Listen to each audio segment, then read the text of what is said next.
Yo, it's the boys with the heat coming at you live. Got Charles on the mic, spitting deep facts and takes that drive. Never forget him and his sexy shades, always in style. PR rolling in from the hot ass South. Chicago Bears fan with a smile. Better remember his name, he's the real deal, no doubt. And that guy's here too, making shit up, memes flying out his mouth. Never giving a fuck, always keeping it real, that's the vibe. Welcome to our sports podcast where we bring that hype. Boys with the heat, we're bringing the fire from the south to the north, lifting you higher, facts and fun, we got the game on lock. Tune in, turn up, we're never gonna stop. Roar's got the insights, Bears pride in his veins. Charles with the wisdom, breaking down the games. And that guy's the wild card, memes and laughs galore. Together we ignite, keep you coming back for more. Gather round, even haters can't deny. We bring the truth and we ain't ever shy. Sports talk with a twist, yeah, you know the crew. It's the boys with the heat, always something new. Boys with the heat, we're bringing the fire from the south to the north, lifting you higher, facts and fun, we got the game on lock. Tune in, turn up, we're never gonna stop. So stay with us through every win and loss.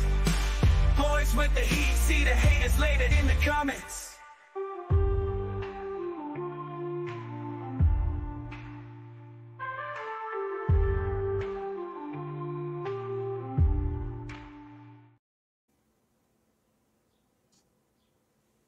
That was beautiful.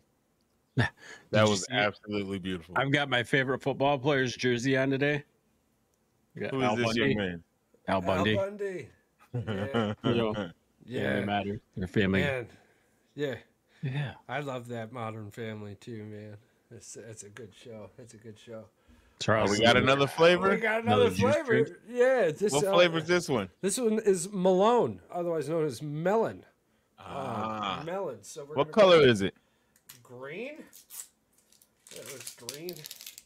Yeah. All right. All right. So that's the name for all of you who want to try and pronounce it. Let us know what it is in the comments. Yeah. Do as you will.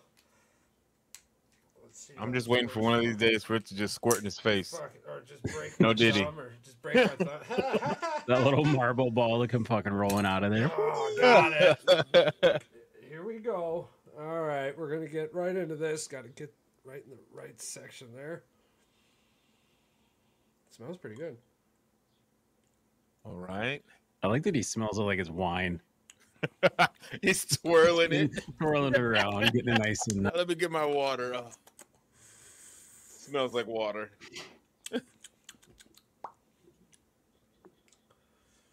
What we got? What we got, Charles? It's not my favorite. Was last time the other one much better than this one? Oh, the other one was way better. The wife stole the blueberry one from me, and I'm sure that one was great. Hey, I'm going to give her the rest of this one, that's for sure. We'll see how the end of the show looks like. Is that a glass bottle? Yeah, it's glass and everything. With a freaking marble in it, which that's the part. Yeah. I don't understand the point of the marble, though. No, so I was looking it up. So it's not like a flavor thing? It's just a marble? No, It's I thought just it was. No, it's just a straight marble. So yeah. If you're one janky little kid, you can just break that fucker open and you get free marble. So does that mean you're drinking metal? You take the cap off and the ball comes out. Oh, the marble just comes out? No, so the it's marble. Just marble. Yeah, the marble's glass. Yeah. Yeah. So you're just drinking a glass ball? Apparently with a marble in it. Yeah. I mean, I guess that's the... I don't know. So I was looking it up, and I was looking it up. I was looking it up. Sorry. No idea what it means. Yeah, I was looking it up, and I guess the marble's just there because it's a marble. It's a marble. It's just a marble in a drink. That's hilarious. You'd think it would have been that maybe to restrict some of the flow. I guess if you don't do it correctly, if you don't get it in this, the angle. Oh yeah, it definitely. The angle of the angle. The ball covers the mouth hole. And then no Diddy. No. Does this stop people from drinking this drink? It stops you completely from drinking it. Yeah, so you got to drink it correctly. So the balls is controlling the fluids. Yeah, Paul, would one say that this is a drink not for Neanderthals? No. Yeah. No. This is definitely a pinkies up drink. This is a. You gotta have some kind of brain cells to be able to drink this correctly. Yes, sir. Yes, that is funny. They're fun. They taste pretty good. I thought you were gonna give the rest of that to the wife. Yeah, I thought so too. I made it halfway through that. When the pinky went up, it was over. He drank too soon. Yeah. Oh my goodness. Holy cow! So what do we start with today, gents? Let's pull up the book. Let's pull up There's the so book. much going on. Okay. I guess we can start off. We might as well start with NFL because there isn't that much, but there's enough. Yeah. What do we got in the NFL? Paul and I were talking about it yesterday. Darren Waller announced his retirement from the New York Giants. You're telling me Didn't he this just drop man's divorce forced him into retirement? I believe so. Was it Plum? Yeah, Kelsey Plum. So yeah, What do you the think- breakup song was nuts too. Did you see What that? He do you had think- two breakup songs. breakup songs? He had Oh, man. two of them. What do you think she said? Some just nasty ass shit, motherfucker. You can't catch a football anyways. I ain't gonna be with a zero. I'm here for the hero. I bet you she's got some text messages or there's something coming out. Maybe there's gonna be a song about him. I don't know. It's just he was all right as a football player. He wasn't one of the premier tight ends in the league anyway. He was better with Vegas than he was with the Giants. Absolutely. And I'm like, having Daniel Jones, it wasn't going to make his career trajectory get any better. And then he's injury prone. So his best bet was to go into this music career that he thinks is about to take off, which I don't know how he plans that. He's terrible. I don't know what his friends are telling him, but they need to stop. Hey, everybody told us to quit and told us to stop too. We didn't stop. So I guess each to each their own. He's betting on himself, which I'm down for. I'll never forget when we were doing our draft and somebody in the YouTube comments came up that was and they were great. like, Dalton Kincaid or Darren Waller? They Well, clearly we got our answer now. No, Wow. they came to the YouTube for advice. They thought it was a real NFL draft live. And Charles and I were some kind of NFL gurus. And Charles was Oh like, my God. Charles was like, roll the dice. Yeah, He's like, yeah. I don't Dalton know. Kincaid. Dalton Kincaid, I said, Dalton Kincaid. Darren Waller, he's on the Giants. He ain't going to get no production. I didn't And realize. guess what? Now he's retired.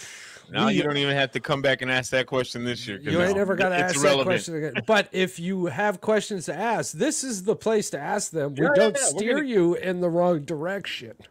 We're going to give you all the sugarcoat free answers. When we do our fantasy football draft live this year, it's going to be fucking fantastic. Yeah. So how many Yeah. you guys got on y'all's roster at this point as far as like personnel? Hopefully I do. everyone comes back. I don't think everybody's coming back this year after the fallout, but If you have an open slot, is there a buy-in or is it just for funs and giggles? we did 20 last year. I'm like, count me in if you need. I'll be y'all's alternate if y'all need a space to fill. Oh no, we'll get you in there regardless. Oh, yeah. We'll just add an extra team. But yeah, because we're doing our auction again. Because clearly I got to defend my title. Right. And we're doing an auction like we did last Yeah. year. I don't know if y'all have ever done an auction draft before, but that is it hurts. That your gets brain. people mad. We thought they would be mad when Charles and I were dropping and picking players up. I can imagine what an auction would do. Yeah, Oh, yeah. Wow. Oh, my because God. like you get $200 to start off Mhm. to fill your whole roster, and then after that, there's a silent auction for the free agency wire, and you get Better not $100. pick up Darren Waller. Please don't do it. Somebody But will, it's like though. you can That's the either fucking thing. bid Somebody on will. somebody in the wire and hope Yeah. that you bid enough, or you wait till after Wednesday when the waiver wire is clear and you don't have to bet anymore and hope that whoever you wanted is still Ooh, so there. it's like an eBay thing. Almost. Yeah. And so you just don't know. you don't know who's betting on what, how much, and it's Damn. thankfully I had enough just through the draft Well, itself. That I you didn't don't have even to do get correct. pissed off until the end. Then you don't get mad until you find out who actually won the player. Then you get Yeah, pissed. because it'll tell you who won, who got who, and you get all these. You'll put in for 3 or 4 players, and then you would get the least player that you wanted, and you find out that your brother-in-law got the player you wanted. It's just like, all right, I'm coming to your house now. Oh, I understand that people don't want to come back. I handed people their ass. Handedly. and I handed you the player. So anyway, yeah. You did. not how you You start. really did. I'm just saying. I understand why people want to want to come Listen, back. when you gotta defend something that pretty, He's got to defend it this year. I'm going to defend it this year. Yeah. I know. I want it we- so we- bad this year. You don't get it.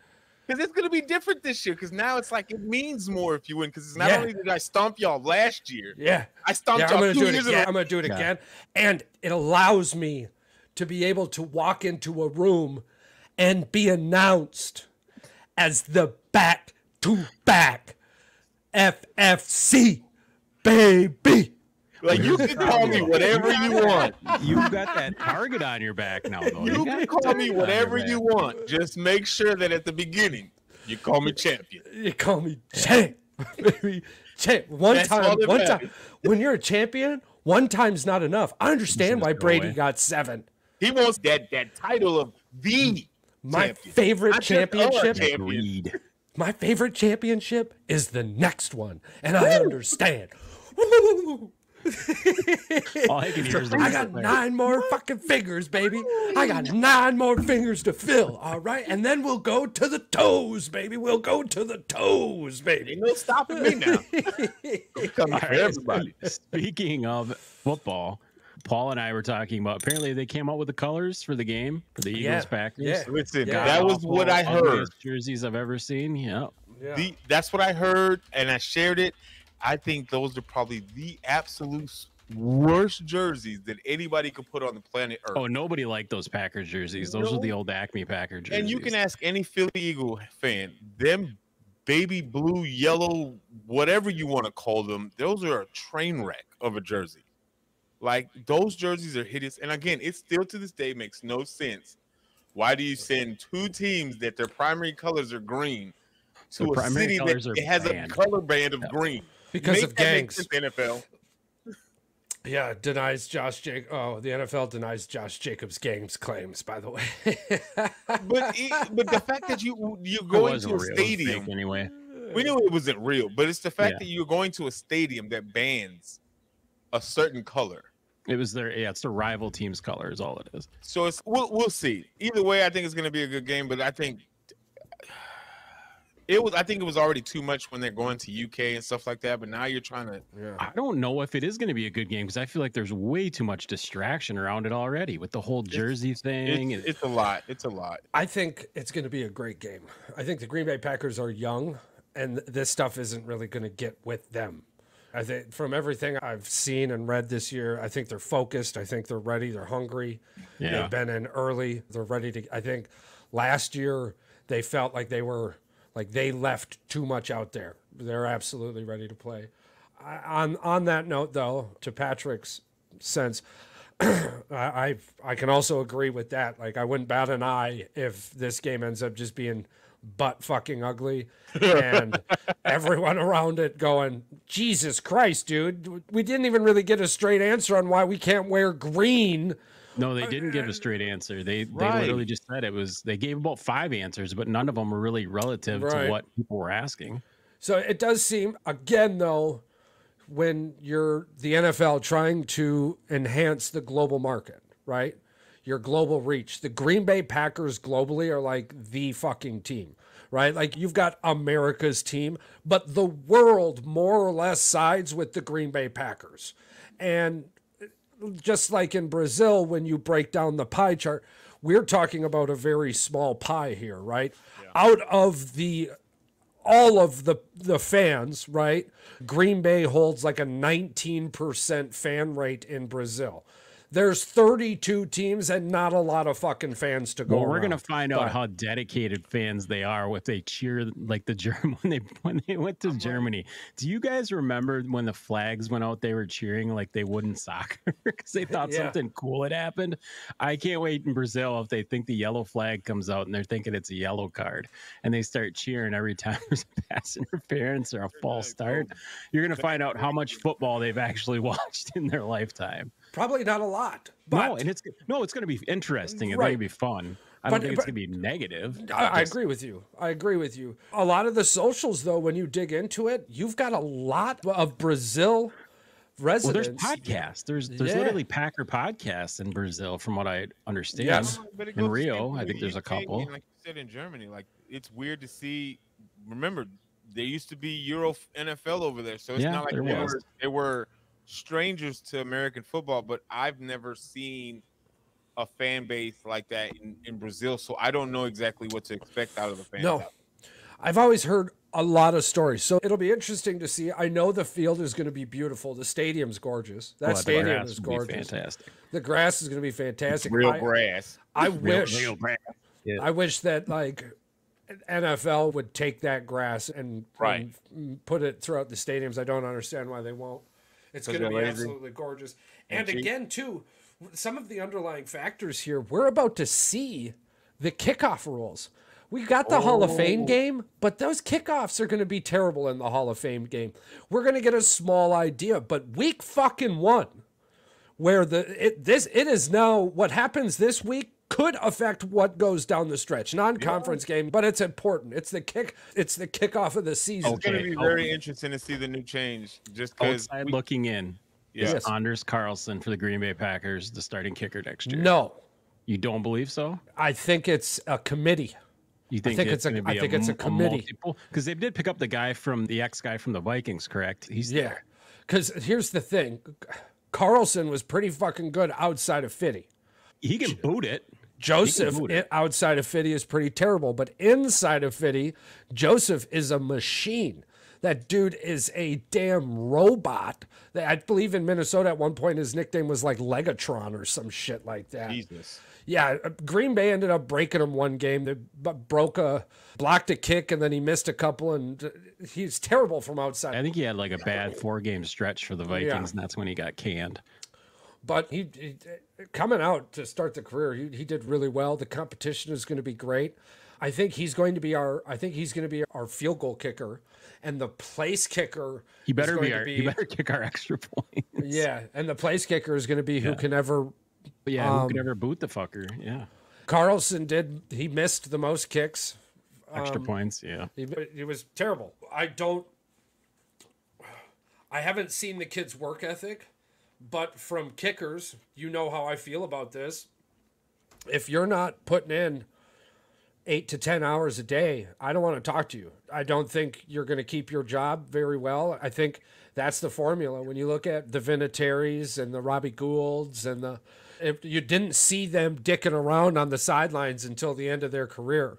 When you would see videos of them, they're kicking, they're placing, they're talking, they're out there doing shit. Today's kickers, you see them joking and laughing whenever the cameras are around, and you don't see what's going on behind the cameras. I know, but I see what's going on the cameras, and what I see pisses me off. Let's give props where props is due. Paul, did you hear about this? Charles and I spoke about this on our last episode. The NFL did implement a new technology for the hamstring. That was what Christian Watson took full advantage of. Apparently, the NFL has done a lot of research and put some money into investing into machines to be able to find out how to get rid of this hamstring thing for the NFL players, which is fantastic. Right. Because so many hamstring injuries hurt teams, players, younger players. You can't extend the season without figuring that hamstring thing out. I truly believe that. Well, and I think they were seeing dollar signs disappear too off contracts, the back end of it's lingering. Sales. Yeah.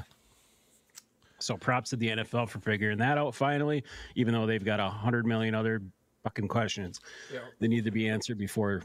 Some more Green Bay Packer news. Bell and Health Family Night was announced. Packers Family Night, presented by Bell and Health, will take place Saturday evening, August 3rd, now in its 23rd year. Every time I've ever wanted to go to it, it was lightning. Doors for the event will open up at 5:30 p.m., with the team taking the field for warm-ups at 7 p.m. and practice beginning at 7:30. You cannot purchase more than 10 tickets. You can't purchase more than 10 fucking tickets. But go ahead and get your tickets for those at all places you find your tickets right now. That'd be pretty awesome to go to.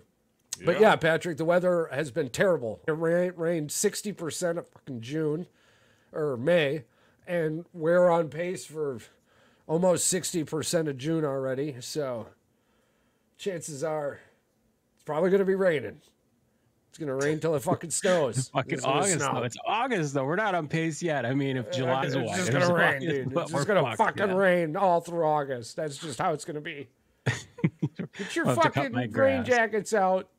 Get your ponchos, get your rain jackets. Get your fucking hoodie out there, man. Get them umbrellas ready. Fuck, folks. dude, I had to fucking raise my lawnmower up a whole goddamn inch because yeah, Oh, dude, yeah, it's like it's getting just bad. The going grass- so fucking fast. I can't keep up with it, and it rains You'd so be- much.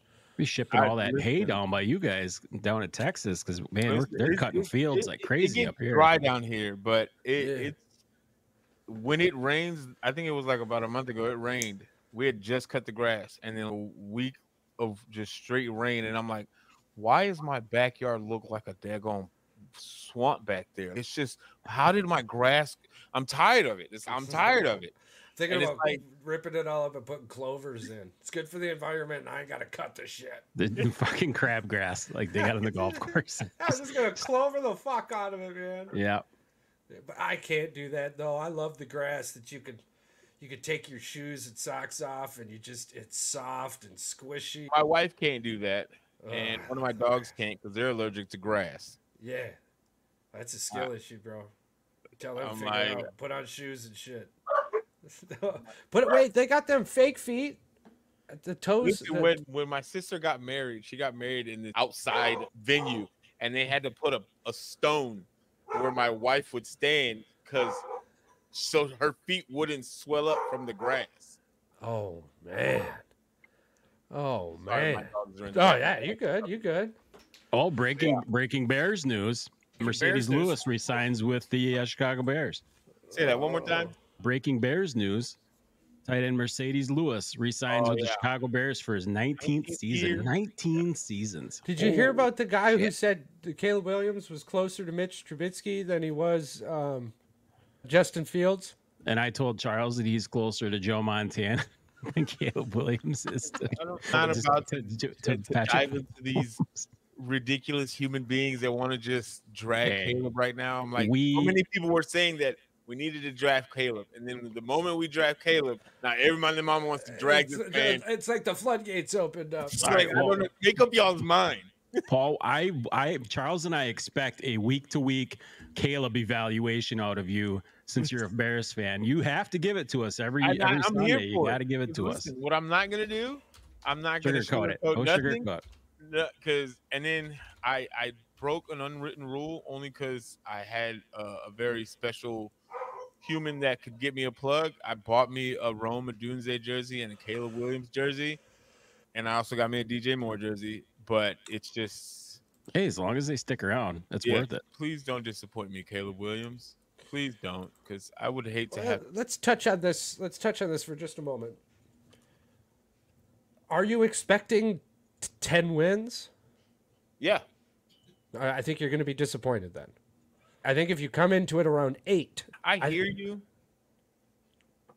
I still think it's going to be 10. Some of them are definitely going to be a little questionable just because. well, the strength of schedule is in the favor. Right. It's the beginning of the schedule definitely plays our favor. Right. But it's having all the division games on the back nine, which is going to make it questionable on some of those wins. But I can say between 8 and 10 wins, and I still be okay. Again, So if On they the make it to different 8, I can see 8. I wouldn't be upset at 8 again. 'cause okay. we went from 5 to 8, so we're still Yeah. improving. At the end of the day, he's a rookie quarterback. All these analysts that are saying they see Caleb Williams, winning a Super Bowl in his rookie year. Calm down, relax, chill out. Like, you need to relax. Go sip some tea, drink some coffee, get your back rubbed because you're acting retarded. Like, he's good, but he's still a rookie. He still got to get acclimated to this NFL speed. This isn't the Pac-12. This isn't the Big 12 where he first has as a freshman. Let's calm down with these whole Super Bowl in the first year predictions. Let's just try to make it to the playoffs. Let's baby step this. That's Go what ahead, we Patrick. said. No, that's what you and I said. We Yeah. said expect 8 wins. If they overperform or outperform expectations, it's 10. It's fantastic because that was the same thing that what happened with the Cubs in 2015. I didn't expect them to make it to the NLCS in 2015, but they made it. That was a year earlier than what I expected them to do it when we Sure. hired Madden. And then the Right. very next year, we went back to the NLCS and just took it a step further and won the whole thing. Again, expectations for certain things, watching these rumors and these groups that I'm in on Facebook and on TikTok, these people are just weird. Y'all are sounding ridiculous. Y'all are delusional. Like, we just went from having 2 back-to-back years having the #1 overall pick. What Super Bowl are you looking at? Well, this is the Detroit Lion people all over again. Yeah. Charles, go ahead, take this. Yeah, if I could get on board with wild card playoffs, Right. if the quarterback wasn't learning where he can and can't throw it in the NFL. And which means, to me, analytically, that the games that come down to Jordan Love's last throw in the playoffs, Right. the guy's open, but you ain't making that throw in any universe. Brett Favre would try and throw that throw, and he ain't going to make it either. So those picked moments, I think, is what is going to stop that door specifically. Right. But yes, I mean, anything between 7 and 9 wins. 7 and 9 wins, I think, which I believe is why Vegas has 8.5. I wouldn't be comfortable betting the under. Sitting here with my real money, I wouldn't be comfortable betting. Not with the schedule that not they with have, the schedule they have Right. at 8.5 wins. But 8 wins, I would be 8 to 9 wins. I would say I'm with you. 7 on 8 to 9 wins, you're in the hunt for a high playoff end. spot. Yeah. You know what I'm saying? Yeah. And if we make a wild card spot, again, for me, and this any other Bears fan can say whatever they want. They can say I'm not a real fan. They say you're a little punk. Well, you seem centered. You seem centered. So a collective base of centered individuals. Optimistically, I want 11 to 12 wins. Optimistically. Right. Realistically, I'm going to say between 8 to 10 wins. Yeah. It's just what it is. I'm like, again, we have a rookie quarterback. We have a lot of new weapons that haven't played in this system yet, and we have to figure out how this works. And the other kicker, too, and here's something crazy. Mercedes Lewis is a really good pickup because he's somebody who can get maybe 3 targets a game and be happy he's just on a football team. Good pass blocker. You're not going to get away with throwing the ball 10 times to Rome and 4 times to Keenan Allen. That's just... So there is going to be that. Also, it's going to be interesting to see how the rookie handles the ball distribution. He has a lot of weapons. Absolutely. They got tight ends. That's not even their #1 wide receiver. The #1 wide receiver is DJ Moore. You got Moore, Rome, and Allen as your receivers, and you got Allen's probably your #1 now, but you got Ahmet, Gerald Everett, and then you just re-signed Mercedes Lewis. So you have 3 tight ends, 3 receivers, and your running backs that can all do pass and catch. The Bears' success comes down to their offensive line and their defense 100% this year. And I think and I'm not even so much worried about the defensive side. Yeah, offensive coordinator as well. I'm not so much worried about the defense as much as I am on the offensive line, because now we've signed and we drafted a few pieces over the last couple of years to plug in certain things. But again, it all boils down to, now that we got all the legitimate pieces that everybody's been crying about, including me, now that all the pieces are there and in play, how do we perform? Because they've gotten us what we've been crying for. Now, how do the players and the coaches are able to put everything together and make it look like, oh, this is potential right here?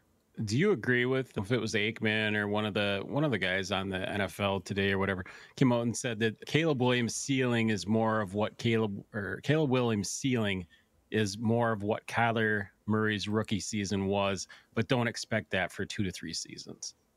So you're saying it's going to be a slow progression, basically? Charles brought out the fact that Kyler Murray had one of the best rookie seasons we've ever seen, and in order for him, and Kyler Murray did not have who did he have? He had when he was drafted.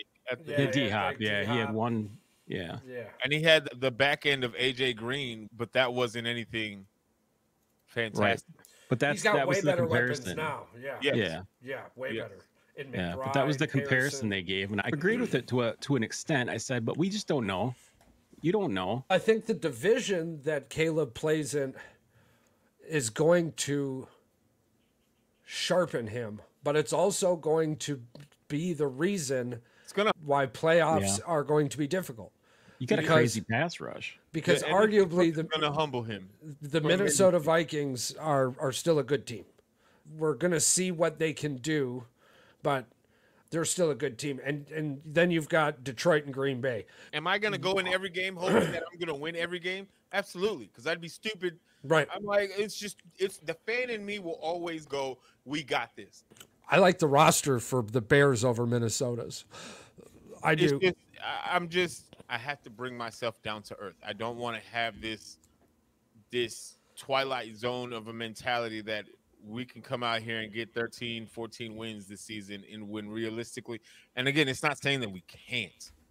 It's just, let's just realistically look at this schedule, especially the back nine is going to be the hardest for us because that's where all the division games are. The first 5 is your confidence booster and your builder for Caleb Williams because, like you said, they're realistically the first 7 games, they could go 5-2. Easy. Or they could go 2-5. It depends on if, like you said, if this team gets hot and they go into what was it? Didn't we call it, Charles, something about week 9 or something like that? Either week 8 or week 9. No, I'm a firm believer and talk to me after Thanksgiving. I'm like, that's a legitimate time frame to see what kind of team this is going to be, and not just for the Bears. That's any good, solid team that's trying to make the playoffs. Yep. Thanksgiving is around the good time to dictate. All right, where are we going with this? Yep. But you can be completely out of the playoffs by Thanksgiving because that's like week 11. Well, yeah, well, and that's you could be way out of the playoffs by then. But here's the best part about talk to me at Thanksgiving: if you're out of the playoffs and you're coming up to me trying to talk to me about it at Thanksgiving, you ain't going to get a lot out of me. And you definitely, unless you're a Lions fan every year outside of last season. Yeah, certain games you're going to get something out of me regardless just because of the matchup. Yeah, I feel like I'm growing up, though. I feel like I'm growing up. If you poke the bear, I'm going to gargle for the most part. Yeah. But if your team by Thanksgiving isn't showing an effort that they're trying to make a playoff push, there's nothing that we have to talk about at this point. Right, absolutely. We'll talk about you by the end of the season. Yes, we will. But in the draft middle of position, season, there's no playoff push coming out of your team. Yeah. What are we doing at this point? You know. And every once in a while, when you win a game you shouldn't, we'll laugh at you because you fucked your draft position.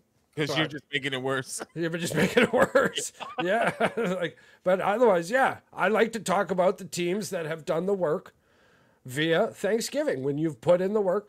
Now, of course, as a Green Bay Packer fan, we get to talk about them often, but there's always a chance, especially on this show, one day where we won't be talking about them much after Thanksgiving. I don't see that anytime soon, but.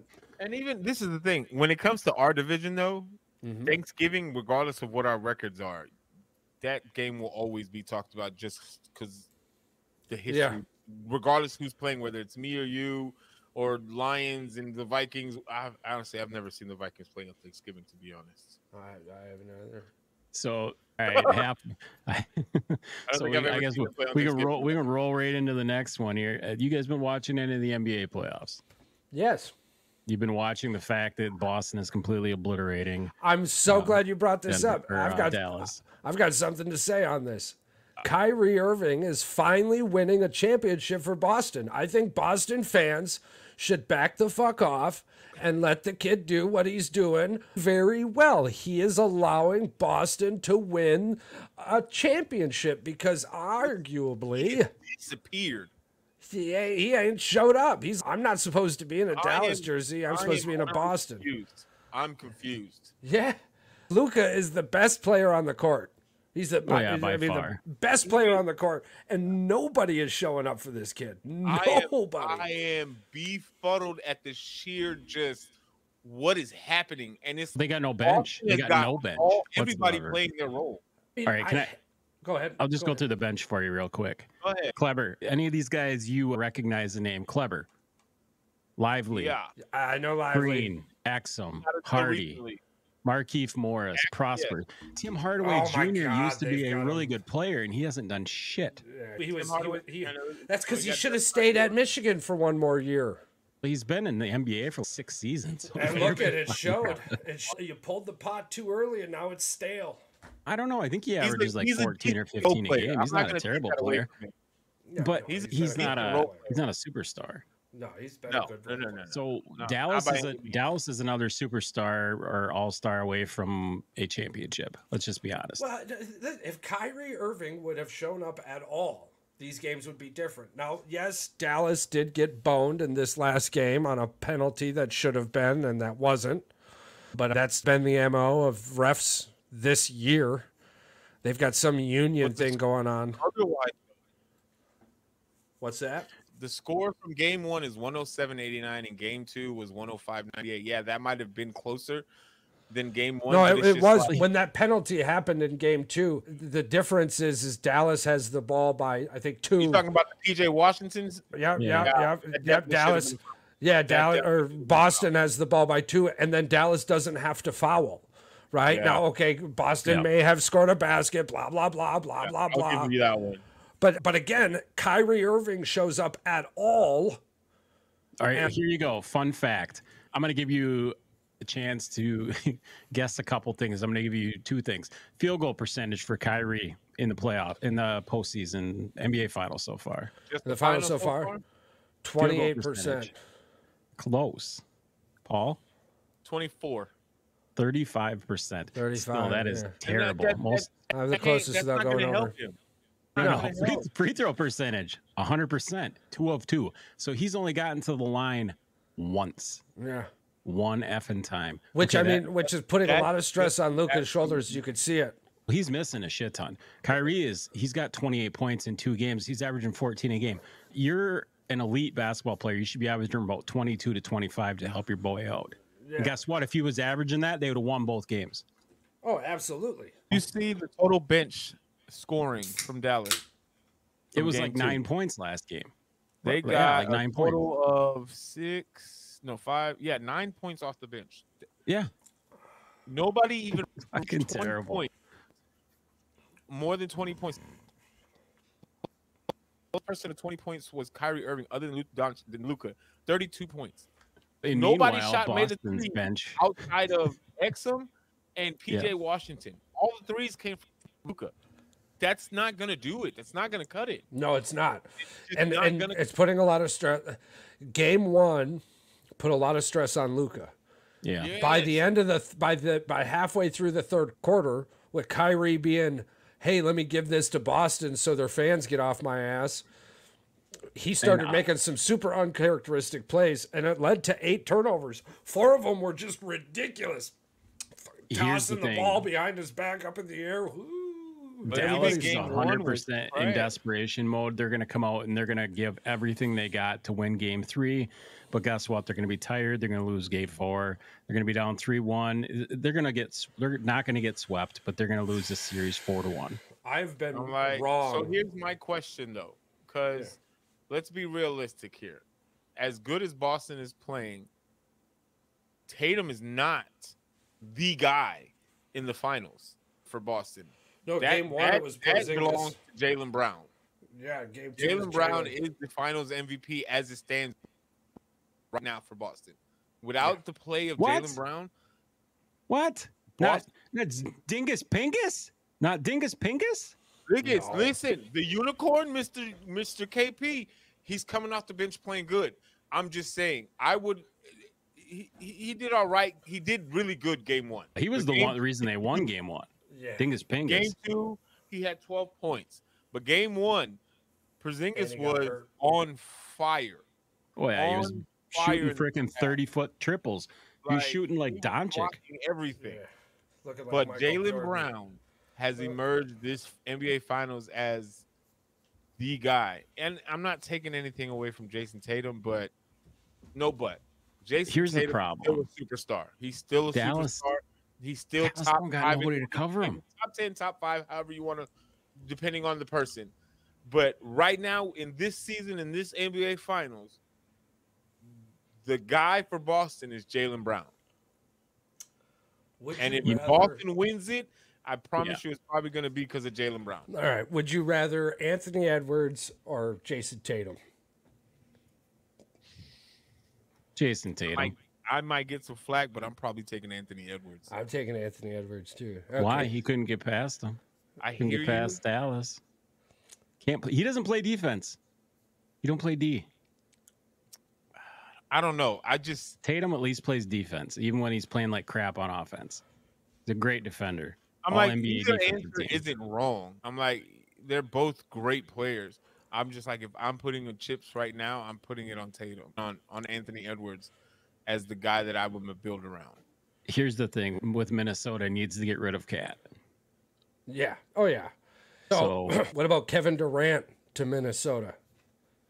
I thought Kevin Durant was going to. Where the hell would they say he was going? Oh, He was going to be. It was going to be. Yeah, him and LeBron are going to OKC or some shit. My I don't God. know. Talking about speculation and tesculation and testicles, spectacles, wallet, and watch. Testicles, spectacles. Dan Hurley said no to the Lakers. Yeah, I was a bit surprised. Not incredibly surprised. I'm not, for one reason. LeBron James. I would not want to coach LeBron James. I would not want to coach a LeBron James team. Saying, look what's happened. And I think it came down to Darvin White Ham. Comments. Already Big has news. a job. Big news for the Milwaukee Bucks. He just got Darvin signed. Ham coming to the Milwaukee Coming Bucks. back to Milwaukee because wasn't he in Milwaukee before he went to LA? I believe so. Coming How back is this as going to work? he's coming back as Doc Rivers #1, and I promise you, he's going to be Doc Rivers' replacement if Doc doesn't win a championship. Or you think that they halfway through the season they just No. say, "Fuck Again, it." we have to remember. I don't think this is a bridge thing. This is a just in case Doc Rivers doesn't pan out. At least we have a competent. Because listen, we all agree that he shouldn't have been fired in LA because that wasn't all on him. Oh yeah, he was fired May 3rd. The Lakers still don't have a coach.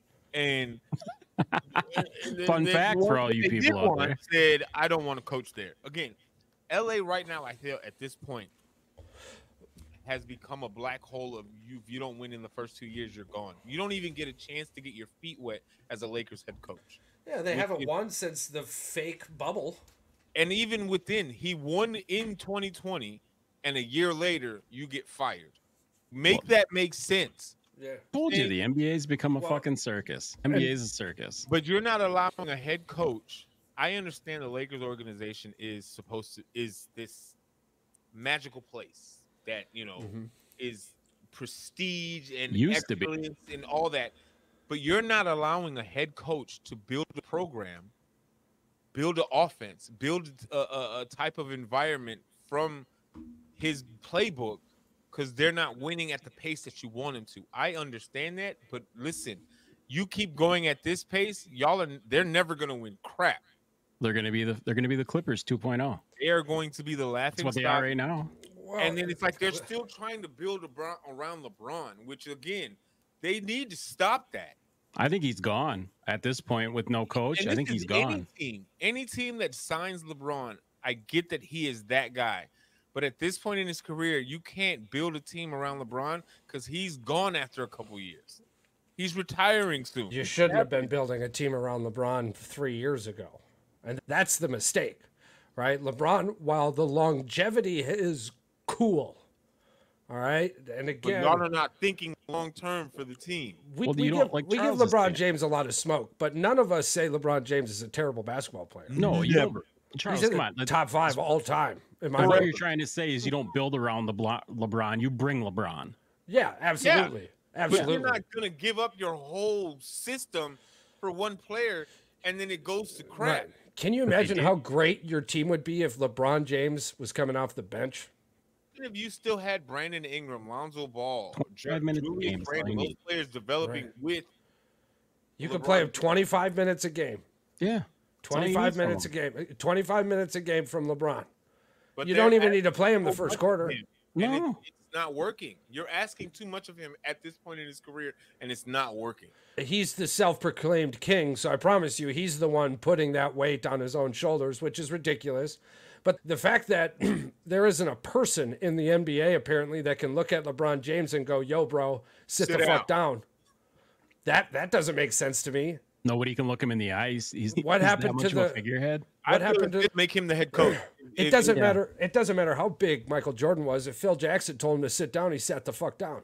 But this is Same the thing with Kobe. Same That's thing what with he did Shaq. in Washington when he brought Eric Spoelstra with Dwayne Wade. He brought old boy to the Wizards before he came out. He said the way that he coached him in Chicago, that he's listen, yeah, you're that guy, but I'm still the coach.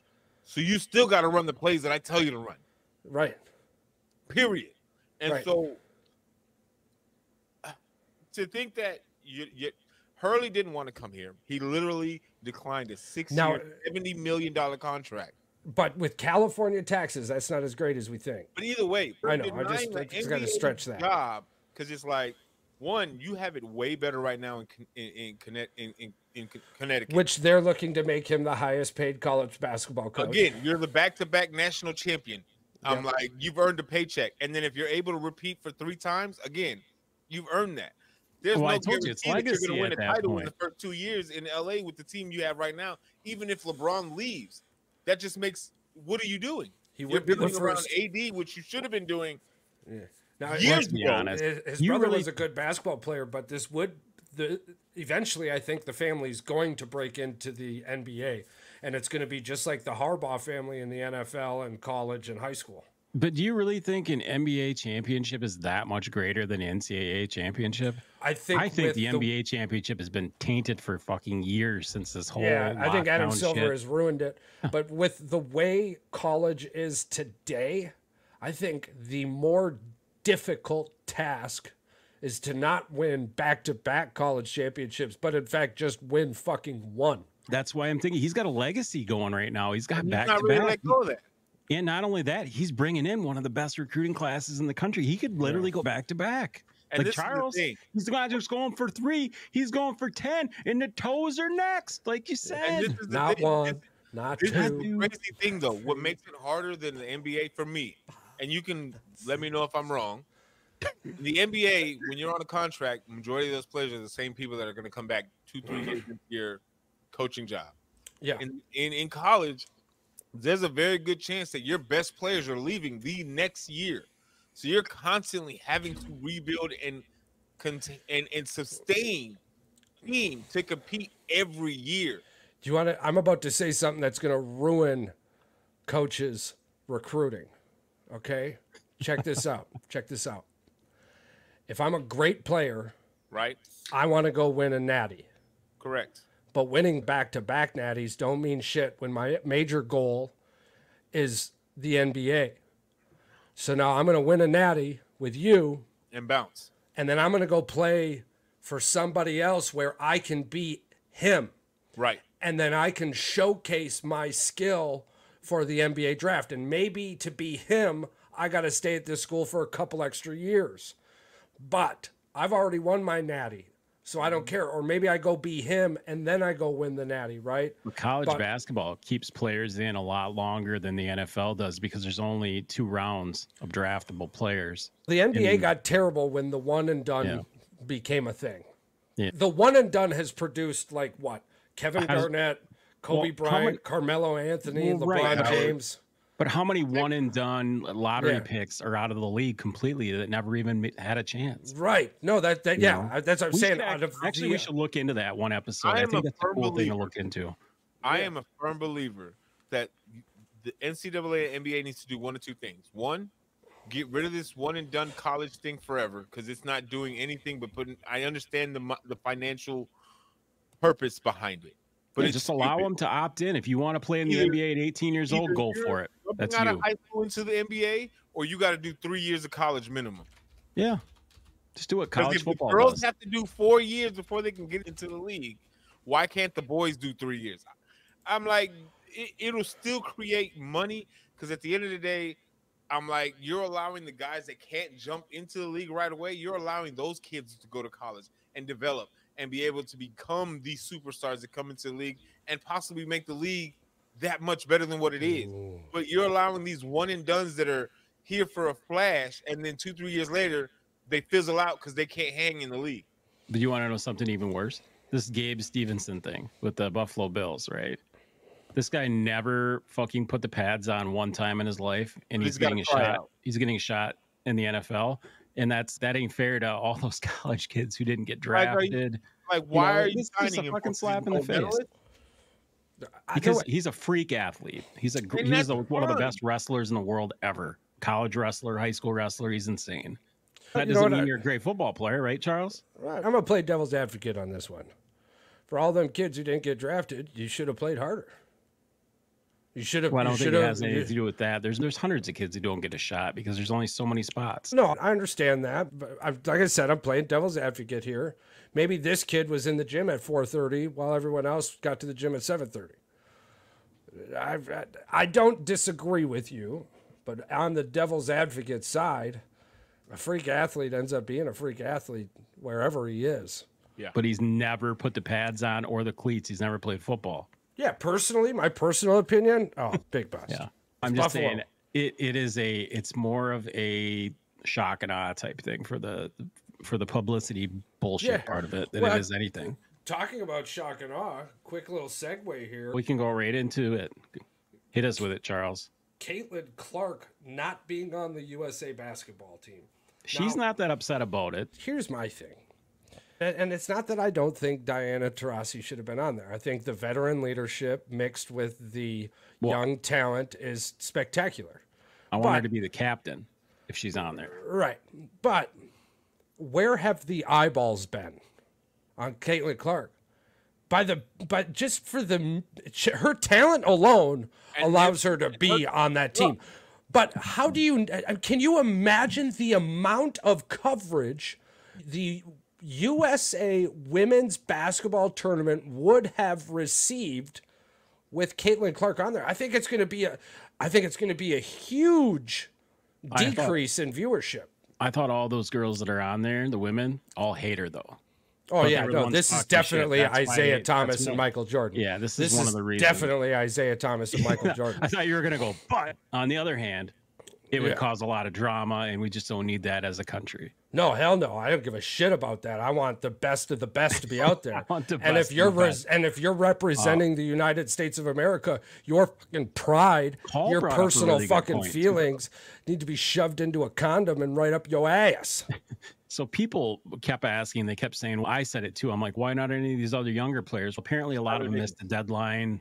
So one of the reasonings behind Caitlin Clark not being there is because they were in the NCAA, they were in the NCAA tournament. Yep, they were in the tournament and they weren't able to make it to any of the practices. I think I think that's fucking poppycock. Right. You don't think about this ahead of time that some of the college athletes are going to be pursuing a championship I'm watching in the tournament. Play games. And I'm watching what's happening while you're playing games. You're not able to recreate that same intensity in practice. We're talking about practice. You're telling me practice. Caitlin Clark missed the deadline to apply, because that's basically what you're telling me. No, she was actually eligible. She's eligible. Any of the she just wasn't able to make it to any of the practices because she's busy trying to make the league. Yes, by basically auditioning in the NCAA tournament like she does every year before she joins. Yes. Right. And I'm just gonna say this just to say it. Am I a Caitlin Clark fan? Ish. I'm yes and no. I like watching her play. However, you're not gonna sit here and tell me what she brings to the court isn't good enough because she missed a couple of practices. You got to be sitting on some pins and needles trying to appease somebody that at the end of the day, I'm with you, Charles. I don't like you. Fine. But for these 2 weeks that we're over here in Paris trying to win a gold medal, suck it up and put it to the side. Because you're representing something bigger than yourself. We're not here. You're not a Phoenix Mercury. You're not an Indiana Fever. You're not a Chicago Sky. You're not an LA Spark. You're Team USA. That's a different banner that you're trying to carry at this point. And you're telling me you're too much of a. Did you see this headline? It's a real headline. A pussy fart. No, you don't want Twitter. somebody on your team because you're no. You're nothing but a pussy fart. Caitlin Clark's mother is an Italian immigrant. She could literally apply to be on the Italian national team. Oh, that'd be great. When she won't, and I don't think they would allow her. They wouldn't. You have to get some kind of waiver, but I don't believe they would let her because I think there was a couple other NBA players that played on teams, even though they were Americans. Joel Embiid. I don't think CC's a dual citizen though. No, I'm just saying if she wanted to, like Patrick said, she could. No, she could apply for a waiver because her mom was an immigrant. Yeah, so she could apply for dual citizen if she wanted to. It's just for. I don't think this year, but I mean in the future, maybe. I don't know. It'd be funny. It'd be funny. But DT's not going to be around in 4 years when they go back to the Olympics. I'm like, most of these players are probably not going to be on the team. No. USA. Let's be honest. Her time is coming, and I think she's just like, all right, you got. My major point with this is if that the main objective is to bring more fans and to bring more eyeballs to a collective group, then why wouldn't you bring the highly talented, highly coveted individual that is progressing, intensively progressing? I think the second word may have been wrong, but regardless, the trajectory of your sport. It makes no sense to me. Are they greedy that they just want the U.S. just wants the capital? They don't want to share it with the Olympic Committee? Let me ask you this question. I'm not trying to put that out there like it's not true. Right. Wouldn't they have to share revenue? Give me another player in any sport that has been on the most shittiest team that continues to sell out arenas all over the country. Charles, are you Googling? No. Oh, I was like, the only player that I can think of was when I believe Shaq went was with Anthony Hardaway, and Orlando was absolutely dog shit when they drafted Shaq, maybe. So that was back, what, in 94, 95? Yeah, 91, 92, I think.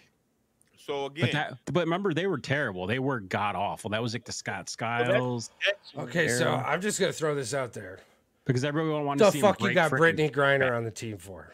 Charles, Paul and I kind of joked about this. I said, for one, she doesn't belong on there. I think she's averaging 8-9 points a game. I don't know. That's just average for the WNBA. He brought up 7 or 8 guys, ladies. I'm like, ladies there's enough. You could have brought Angel Reese, even though you don't like her. You could have brought up Cameron Brinks from the Sparks. Right. There's definitely other. Looking at the bigs on the team too, like CC definitely could have been there instead of Brittany. There's a couple of bigs in Dallas that would have been just fine on that roster. Let's go around the horn right now. Between Asia Wilson and Breanna Stewart, you ain't gonna have another big in there. You're not. Those two alone probably could do 2-on-5 and win the gold. Yeah, I mean, let's be honest. Those are two of the Asia Wilson. Asia Wilson is a she beast. Was fucking insanity. She's the best Nobody's basketball stopping player. Asia. Oh my I've seen god! a long fucking time. I don't know. Oh my god! Cameron Brinks may not be in the Team USA. I think they made the 3-on-3 team. They didn't make the practice. They didn't make practices. She's on the 3-on-3. They make the fucking practice. But all right, let's go around the horn. With or without Caitlin Clark, are they winning gold? Yeah. They're probably going to win it with their B squad. Their bench probably is going to score 60 points. So, yeah. I'm like, I don't think I've ever seen any female. The only issue I had, and I think I brought it up to you guys, and I said, my comment on that post was, Taurasi's got 5 gold medals. At what point do you just say, what the fuck do I need to have another one for? Well, again, too. 20 years of fucking being in the Olympics. Do you really need to go and fucking do it again? The biggest piece to this is that you're leaving the eyeballs at home. It makes no sense. Why are you leaving the eyeballs at home? The only thing that makes sense, right, is when it's Michael Jordan and Isaiah Thomas all over again. They don't want drama. They don't want to piss off. Okay, we don't want to take one player to piss off, 12? Maybe that's the whole reason. Arguably, too, though, the way the WNBA has been going, I wouldn't be shocked if the way they're if 8 of the players went to the union and was like, if you put her on the squad, we're not playing. Yeah, I can see that. Kiss your gold medal goodbye. I can see that. Yeah, I don't want to that as well. I don't want to, but the way everything has played out thus far in front of me, yeah, absolutely. It's very easy to create that writing on the wall. It's very easy. I don't think you're trying that hard to write that on the wall. I think that's something that it's in a lot of people's minds already right now, the way that you said it. Hearing the dry-ass excuses from some of the major sports networks, not all of them, but some of the majors, has just been sickening. Well, y'all have never watched the WNBA. How about we've watched the UFC and it looks a hell of a lot like it. What's that? Exactly. The fact that they were ESPN, all these other sports outlets were putting words in her mouth too, saying that she said that she's so upset. Oh, it bothers me so much. And then she come out and had a presser after the game that they had the other night, and they go, "How do you feel about being snubbed from?" She goes, "I knew I wasn't going to be on the Olympic team since March." The fuck are you guys talking about? And honestly, I've got something to work for in the future. I've got a lot to work for in the future or something. And that's And I'm like, it's idiotic to believe she's not going to make it in 4 years because majority of the team roster that's built right now in Team USA for this year, majority of them are either not going to be in the league or not going to be up par to make the roster for Team USA. Talking about that too, why is the NBA so soft? It's been a lot softer than the WNBA for sure this year. It's so soft that the league had to create a minimum games played for the MVP. Yeah, I never in my life would have thought that would be a mandatory thing that you have to have. I mean, it's been an unwritten rule behind the writers. Sure, right? nobody had to fucking know about it, but now you made it known. But you got got one thing that I am okay with as far as the All NBA and stuff like that. I can see that. Oh no, I'm not upset with it. But don't put it out there. I think it should be 80 games. I think you should have to play 80 of 82 games. And when you go down the list, which we have on this show before, but to remind some people, like Kobe Bryant's career games played was like around 80. Michael Jordan, I think, was 80. Shaquille O'Neal was in the high 70s. Right. Yeah, and you go back further and further.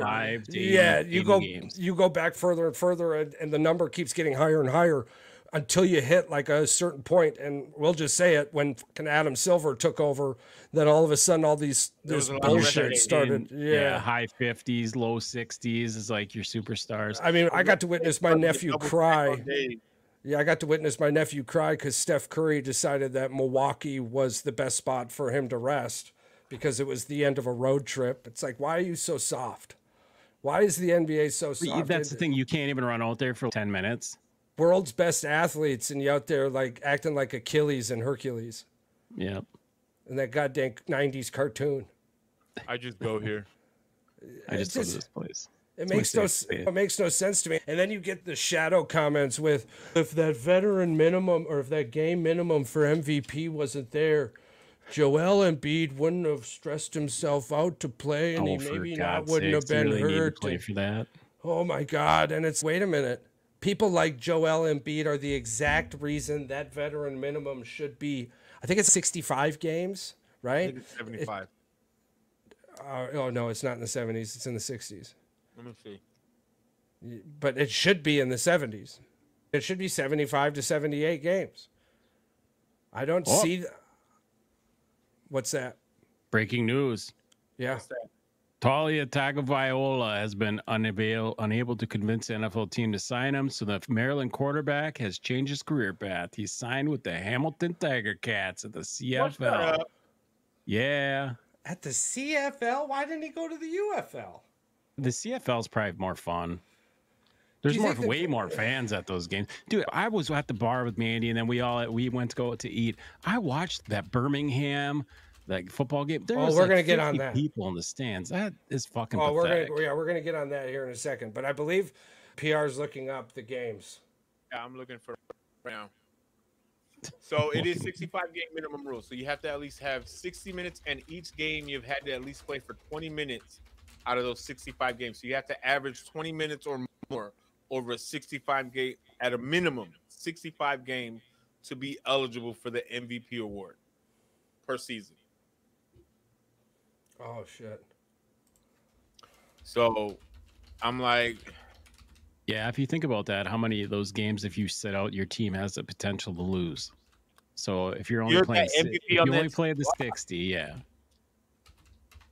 Could you really consider yourself an MVP? You're risking to get hurt again just to make a deep playoff run for what? So this is the Kyrie Irving syndrome. Oh. So you get paid more in the CFL. That will do it. So that would be why, yeah. But I was saying this. I looked at the payroll for the UFL, and I'm like, where's the money come from? The NFL fund. The NFL makes a shit ton of money. No. I'm saying the NFL makes a shit ton of money. Charles and I know that the UFL is literally funded by 4 teams. Like if you look at, you posted the attendance records, and they have to be losing money with 6 out of those 10 teams. Like 100%, they're losing money. There's no way. So these other 4 teams are literally paying for it. This is the freaking NCAA football thing all over again, where 30 teams are paying for the rest of college football as far as TV money goes. Yes and no. So those handful of teams are covering a portion of the losses. Would be way more without those teams. But the money itself is coming from investors outside the league. Lots of them. But you're losing money. There's no way. People aren't even watching this shit. Like, it's on ESPN, but it's like, it's But the viewer, like but ESPN and 11 Fox. o'clock in the morning. yeah, but just being on ESPN alone, that's a buttload of money. And then a lot of these and the players thing is, it's decline like after the fake league is done. viewership. Yeah, a lot of them go into the NFL. A few of them go into the NFL afterwards. But you see, the thing is, if you can get a contract with ESPN, if you can get a time slot on ESPN, you're set for a while, because ESPN has them fake numbers. They're in every sports bar. They're in. Okay, so when somebody joins with ESPN, like, it doesn't matter if you got 600 people in the stands or 5 people in the stands, which is terrible. Get that, but I understand how advertising works. You actually have to sell things in order to make money. You can't just because it's on doesn't mean that they're making money off of it. I understand that. I'm just saying I feel like ESPN's a dying monster. As a marketer, I would contact ESPN and look for a time slot for one of their USFL games. Absolutely. Right. Sure. Because that would be cheaper than a time slot on First Take or a time slot on Get Up or something along those lines. But because it's ESPN, it's still going to make money. And that's I just have more of a thing of who the fuck is watching it more than who's paying for it. I just don't care. I just think it's crazy that it's so to bring that point too. The team's marketing outside of a handful of them, 3 or 4, St. Louis Battlehawks for one, caused law. Unfortunately, the San Antonio Brahmas ended up beating us. They were the better team that day, so that was well deserved. But they averaged 30,000+ fans every game. And the DC Defenders, they've got good fans in the stands too. They're just a bunch of alcoholics. So it's funny. But when it was just the XFL and it was just the UFL, it was pretty bland. It's still pretty terrible football, but at times it's pretty interesting. It's pretty exciting. But it's spring football. It's giving people to watch something, especially like in cities that don't have a team. Yeah. Even though it's a semi-pro team. I'm like, St. Louis itself, they're excited just to have football back in St. Louis. It's almost like they don't do a 50-50 or fucking nothing. How do you not get people into the stands? That's the thing. How do you not get people into the stands for spring football? It can't be because of the time of the games, right? Because you get 30,000 people into a fucking baseball game on a Wednesday afternoon. So don't give me that shit. I just Googled the Birmingham attendance for the last game, and it said they sold 6,000 tickets, and somebody said, where? Where the fuck were those 6,000 people? Yes, they sold 6,000 tickets. That means promoters. They gave them away to school children. They gave them away to all kinds of people. Yeah, they might have had that many tickets given away, but the fucking people were in the seats. And here's the thing.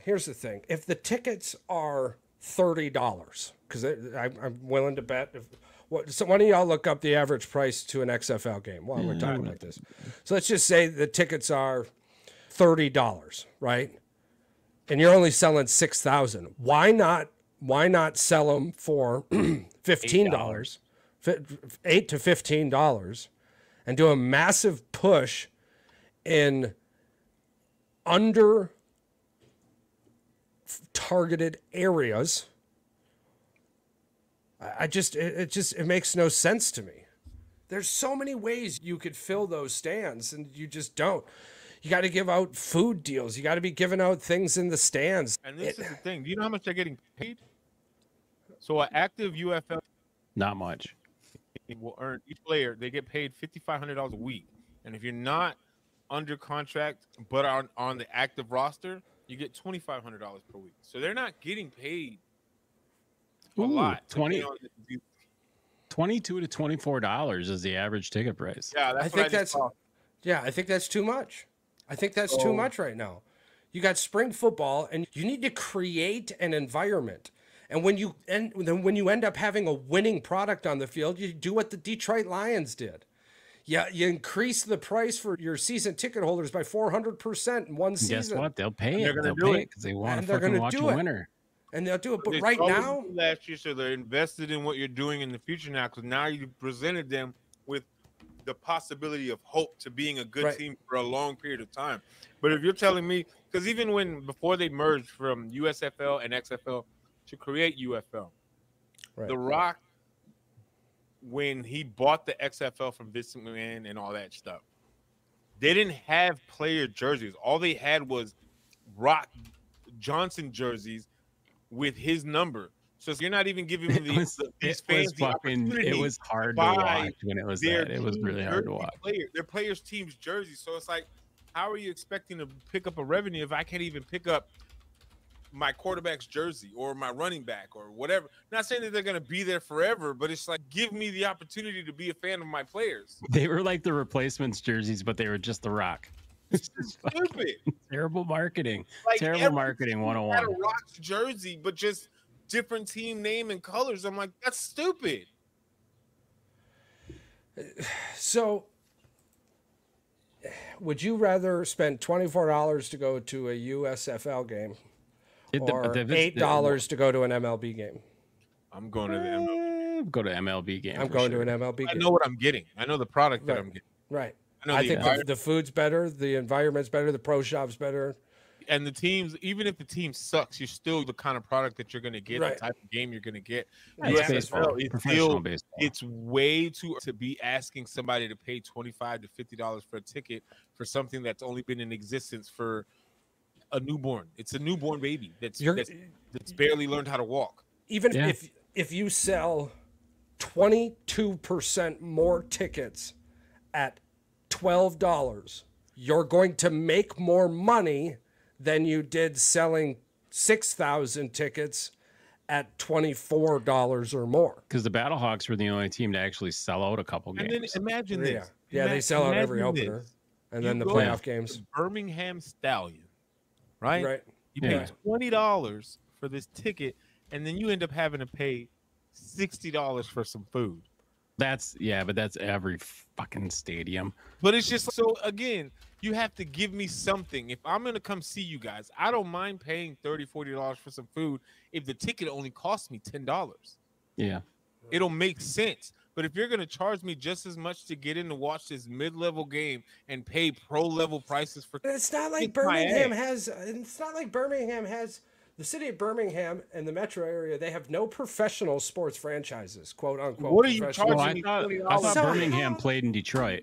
So how the fuck? What?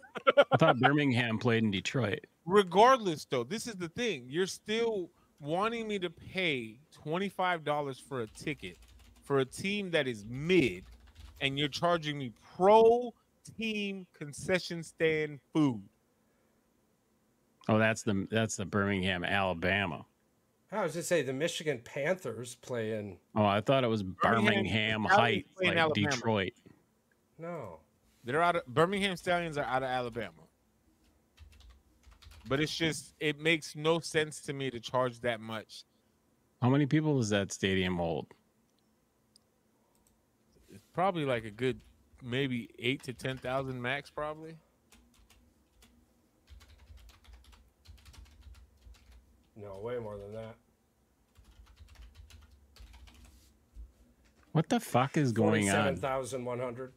Why? How has this team been around since 1983? Dude, it's the UFL. The UFL UFL has been around for a minute. I was they were never. This is just crazy to me. They were talking about 1983. Michigan Panthers and the Birmingham Stallions played one of the very first UFL games ever.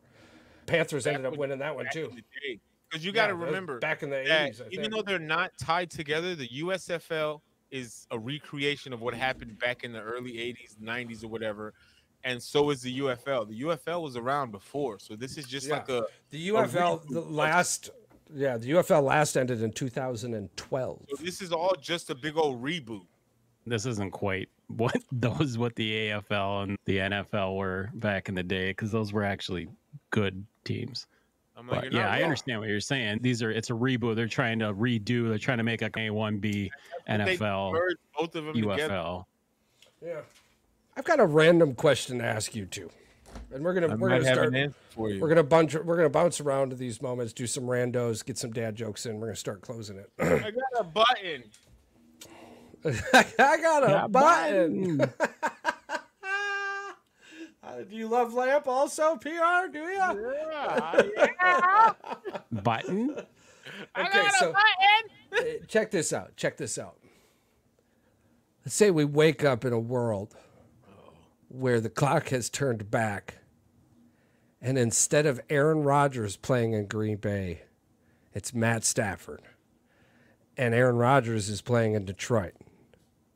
Does Matt Stafford have one ring or more, and does Aaron Rodgers bring a ring to Detroit? Would he have brought a ring to Detroit?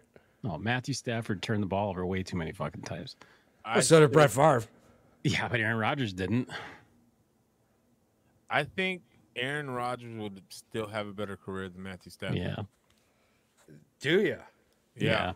They're Stafford had his caliber players, and I still think that Stafford won a Super Bowl the moment he left Detroit, right? Like not 12 seconds. Like not fucking stacked ass football team. Come on, let's be honest. They had the best defense in the NFL. Rodgers won a Super Bowl with barely mediocre talent. Yeah, and it's not taken away from Jennings or anything like that. They were good players. But to compare them to what Charles Woodson, Clay Matt, AJ Hawk's still the Green Bay's all-time tackle leader, right? I'm talking offense. I didn't say nothing about defense. I said compared to what Stafford had as in the LA Rams his first year, it's not even remotely close to the same thing. But maybe Matthew Stafford is the guy. I'm telling you right now, Megatron and Aaron Rodgers would have won rings. Yeah. That would have been something to see. Not with that Detroit defense. He wouldn't have fucking won. The attraction would have. Which coach does Aaron Rodgers win it with? That's a question. I don't think any Packer fan wants to fucking answer. Caldwell is the one to do it. You think it was Caldwell? Yeah. He's the one. Aaron Rodgers is the reason Caldwell doesn't have a job, but he would be the reason Caldwell won a Super Bowl. And that fucker would have put him on both pinkies. Would he have gone back to back? Back to back? So you think Aaron Rodgers and Caldwell would have won one, but Mike McCarthy and Matt Stafford would not have won one? I'm on the other side of this. I think that Aaron Rodgers would have way more success in Detroit. Would have had a better. This is what we could do. Any of y'all have Madden or anything? Yeah. What? How far? What year? 2010. Shit. You can put them on there. I think I have Madden 22 in my vault. What I'm gonna do is I'm gonna see if I have it. I'm gonna download it. I'm literally gonna swap Matthew Stafford and Aaron Rodgers. I want you. Don't you play it? You simulate it. And you let us know what's gonna happen. And I'm gonna see what happens. 2022 though. Yeah. Man, we got to go back. We got to go back 2019. But that's 21 season. It's a 21 season. Madden 22. So that is the year that he 2020 year after he left to LA. So he's still there. Let's just see. Let's just play. Yeah, I'm telling you, I think we need to get back to 2019. We need to get back to 2019. I'm going to go to my on the Xbox Game Pass, I could go back to all the Maddens. Okay. See if you can find that. I'm going to see what I have. See what Madden you can get a hold of on your Game Pass. And Charles is saying we need MVP Aaron Rodgers. And we need Matthew Stafford. Trade for Stafford and Rodgers. Can we trade just them alone? Charles, all right. Paul, I'm going to cut you off because I want Charles to do this, and we're going to do this on Twitch, and we're going to watch this live next episode. Yeah. Charles, do you think you can hook this up and figure this out? Yeah, I can figure this out. All right, sweet. I can't wait for this. What season are we wanting? Like I said, I'm pretty sure it's going to have to be the 2019. 2019. All right, so you're going to get Madden 19. All right. So Madden 19, you get it locked and loaded, force that trade, and then we're going to watch it here live. How it works out. All right, you and I got Aaron Rodgers, and Charles has Matthew Stafford. Yeah. Charles is getting a staph infection here. What we should do is get Madden 2010. Go for it. That's the year the Green Bay won the Super Bowl. That's the prime year. Is Megatron still on the field? Yeah, I think so. But Yeah. I think Okay, that's so also the year the Lions I went want 0-17. one where Megatron is still in Detroit, whatever that year is. And if Oh, 2010 boy. is probably the peak year, that's fine. Let's we swap gotta out. do we gotta do the peak year, don't we? We gotta do the year that Yeah. that Right. Green Bay So we won the switch Super out Bowl. Aaron Rodgers, Stafford. We see one who had the better statistical career. Yeah. Two, who had the better record overall that year. Well, And yeah, then you're gonna three, accumulate a who couple was able seasons. to actually so you get the can see. furthest in the playoffs. Yeah. Let me see here. I still think that Aaron Rodgers would Megatron, my guy. That would be insane. Bro, listen. Aaron Rodgers would have just been chucking the ball his whole career. And he would have caught No. every last one. How many Hail Marys has Aaron Rodgers thrown into the end zone and somehow, some way, one of you caught it? Only two that mattered. The dagger that got And us he never two. had anybody. You like remember that? Megatron You remember to that jump dagger in to the air. Cobb? Do you remember that dagger to Cobb? He's never had anybody like Megatron. All right, so Megatron played 2007 until 2015. Yeah, so he'd be there in 2010. All So, right. are you guys want me to break down his 2010 season? Yeah, let's see what he did in 2010.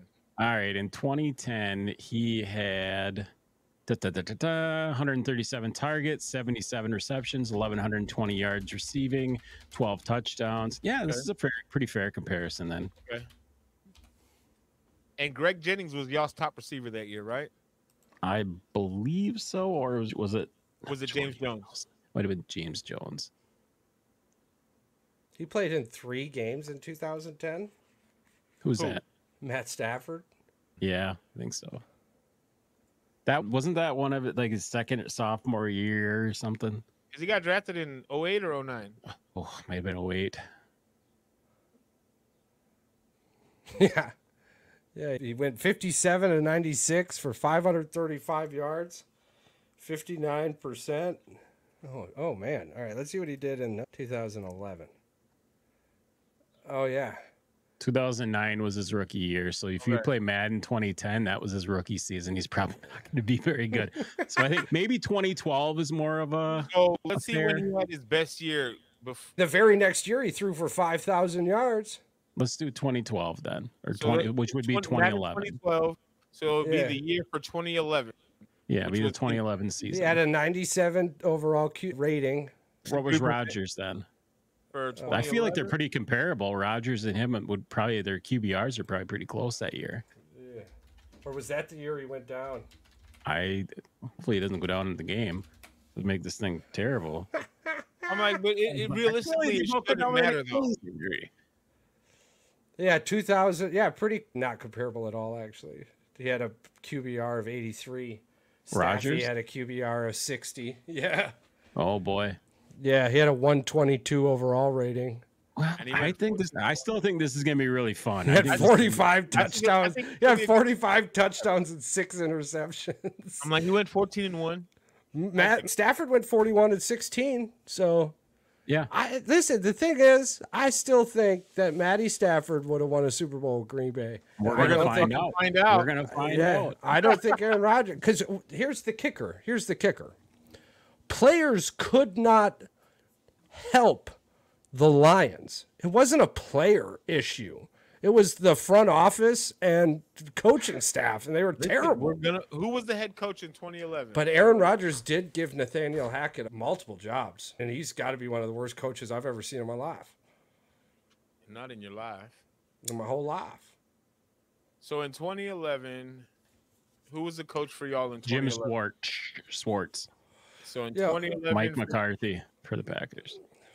So Fresh off a Super Bowl victory.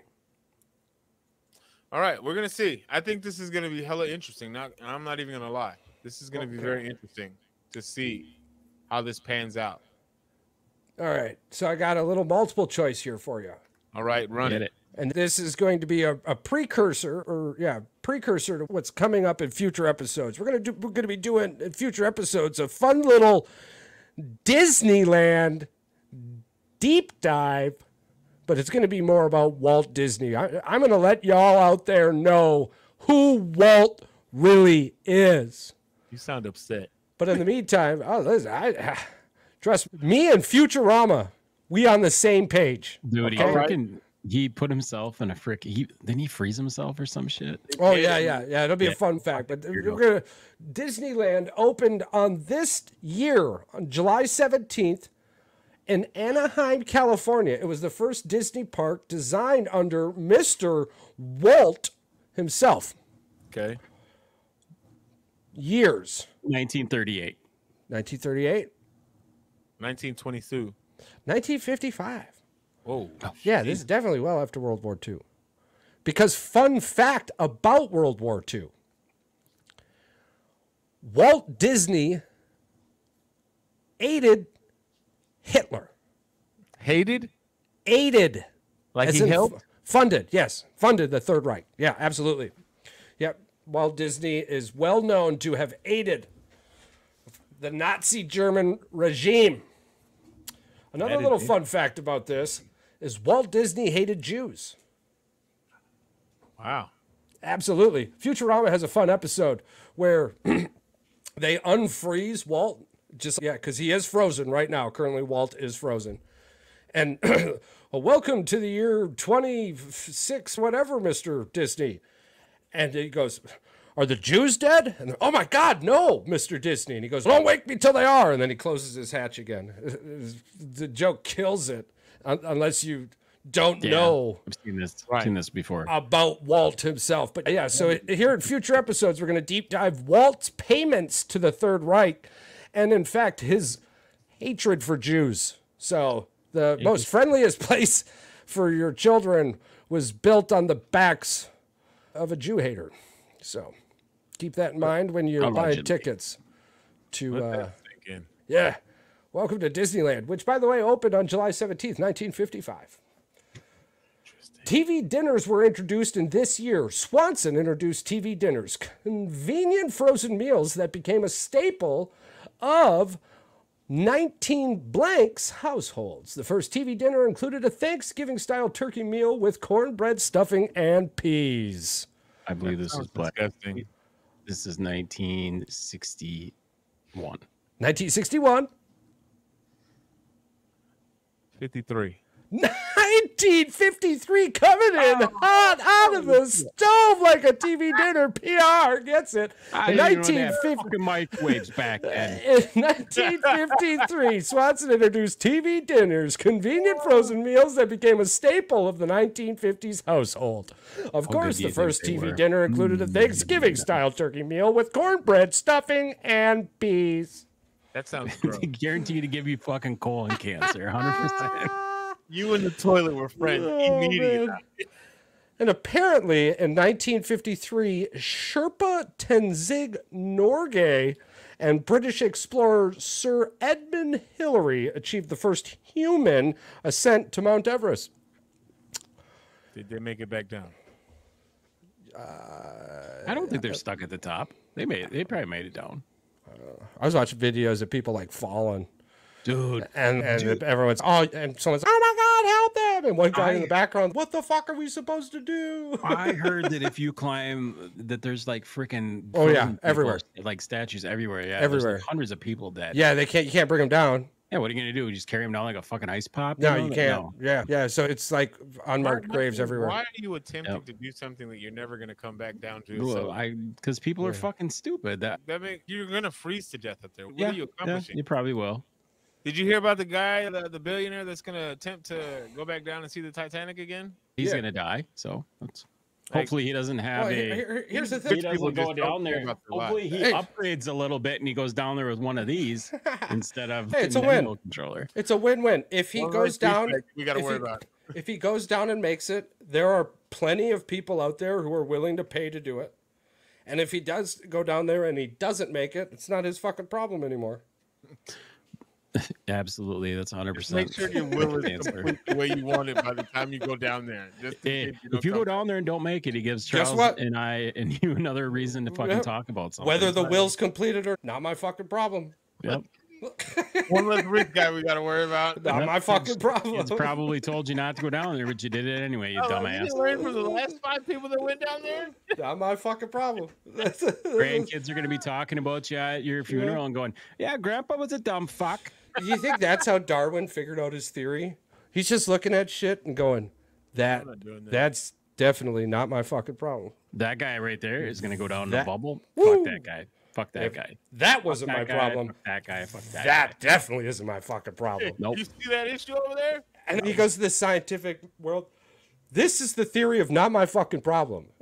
Darwin, man, listen. Hey, I said what I said. It's not my problem.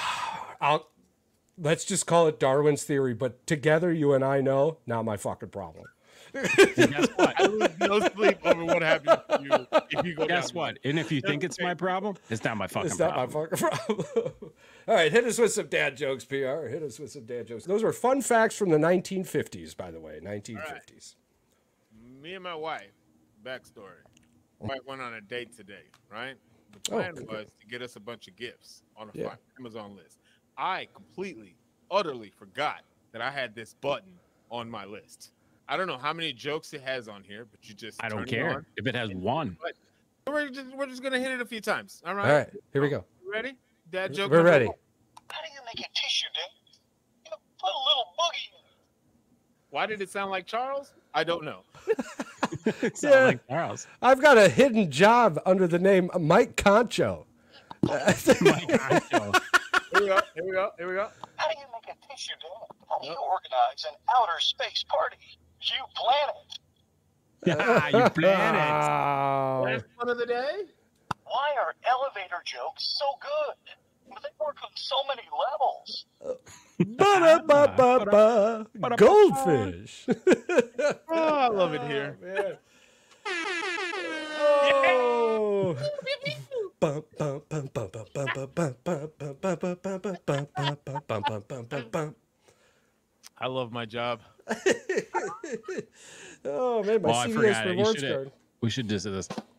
Yeah, we should just. Oh, and she also got me this. Again, I did not know this was here on my list, but it's. I don't know if you can see it. It says, "I can't hear you. I'm gaming." Go Yeah, away. yeah. Yeah. I know. I had to get rid of the sound canceling headphones because every time I put them on, every fucking time I would turn and my wife would be looking at me going, I'm like, and I'd be I like, can't hear. huh? I can't hear nothing with these on. What did you say? yeah. So then Yeah. now I got headphones where I can hear everything. Barely comes in to talk to me. I'm like, what was So you the made me point? waste money. What was the point? Wasted I love money you out so here. much. Hey, I think that was me jumping the gun. on an airplane. Those things are priceless. Listen, I Yeah. know I record with these, but these right here Yeah. come with me on every airplane ride. Yeah. That I go. Yeah, I can't How, stand. what's the people talking. longest you've ever slept on an airplane? Go. I can't sleep on an airplane. I was the longest one I was ever on was only a 6-hour flight, so I would say like 5 hours and 55 minutes. I hate flying. And 14 hours. I hate- What do you have to at that point? Well, I'm like, when you're deploying and coming back, you ain't Yeah, got no no shit. choice. Yeah. Yeah. Well, if you count that air flight, then of course I slept 8. for like wait 10. Yeah, you want a fucking flight? I'm, 8. I'm flying across the Atlantic Ocean. Yeah, yeah. 8 liquid capsules. Hell yeah, 8 liquid capsules. I'll still never forget sitting in the plane heading to go back. Did I tell you guys this story? But heading to go back to Iraq. Yeah, you told us. Yeah. that. Yeah. I'll never forget. For new listeners out there, quick portion of the story. When the power went out in the plane, I'd never forget that guy looking at me. Planes can't fly without power. Planes can't fly without. Relax, motherfucker. We're either gonna die here or die in Iraq. It don't matter to me, man. I probably ain't gonna feel this as much as I'm gonna feel the other one. Jokes on that motherfucker. I made it through both them bitches. I get a kick out of people who literally. I'm not gonna be. I guess it's not being very dark with this, but let's just be honest. If a fucking airplane that big goes down in an ocean, you're You're not fucking making dead. it. You're dead. You're I not better making be dead. I anything better they be tell fucking you- dead. it. If you you're don't believe that dropping what they're from telling you is 30,000 making you feet feel in the better, air, that's all it's fucking doing. Chances are I'm gonna fucking survive, and I'm gonna be laying on a goddamn plane wing.